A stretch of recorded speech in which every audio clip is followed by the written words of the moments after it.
मोदी की दिवाली और पाकिस्तान में खलबली।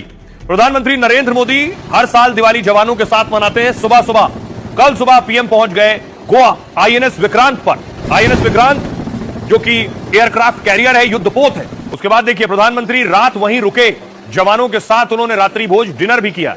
और उसके बाद देखिए रात को आईएनएस विक्रांत पर क्या हो रहा था। पीएम मोदी बैठे थे, रात को फाइटर्स उड़ान भर रहे थे युद्धपोत से। पहलगाम में आतंकी हमले के बाद यह आईएनएस विक्रांत तैयार हो गया था। अरब सागर में भारत का एक ताकतवर पोत पूरी तरह से तैयार था और आईएनएस विक्रांत तब गोवा के करवर तट पर ही तैनात किया गया था। उस वक्त समंदर में 36 वॉरशिप तैयार थे, 7 डिस्ट्रॉयर और पनडुब्बियां पूरी तरह से अलर्ट पर थी। इसके निशाने पर पाकिस्तान का कराची और ग्वादर बंदरगाह था। पाकिस्तान का कराची पोर्ट पूरी तरह से तबाह हो जाता।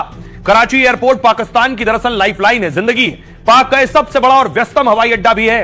कराची पाकिस्तान की आर्थिक राजधानी भी है। यहां पर हमले से पाकिस्तान पूरी तरह तबाह हो जाता। नौसेना को सिर्फ एक आदेश का इंतजार था।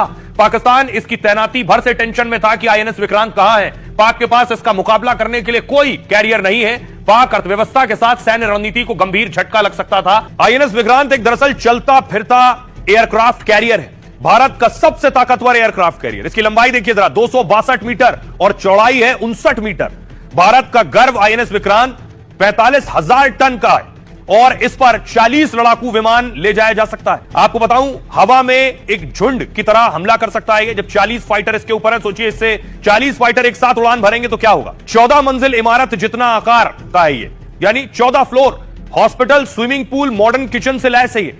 45 दिन तक समुद्र में बिना रुके रह सकता है। 2 फुटबॉल फील्ड जितना बड़ा इसका रनवे होता है। आईएनएस विक्रांत सिर्फ जहाज नहीं, एक पूरा वॉर जोन है ये। 32 बराक 8 मिसाइल तैनात किए गए इस पे, 16 ब्रह्मोस मिसाइल इस पर तैनात।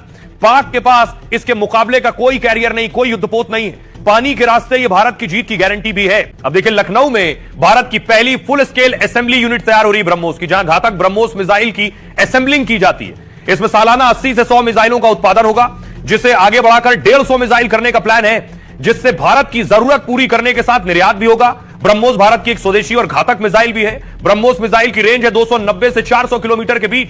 भविष्य में इसकी रेंज सोचिए 500 किलोमीटर से ज्यादा हो सकती है, यानी पाकिस्तान के ज्यादातर ठिकाने ब्रह्मोस के रडार पर होंगे। रक्षा मंत्री ने कहा ब्रह्मोस के निशाने पर पाक की 1-1 इंच जमीन है। रक्षा मंत्री ने कहा ब्रह्मोस के निशाने पर हर पाकिस्तान का वो टारगेट है। भारतीय सेना, नौसेना, वायुसेना तीनों के पास ब्रह्मोस दी जा चुकी है, तीनों को।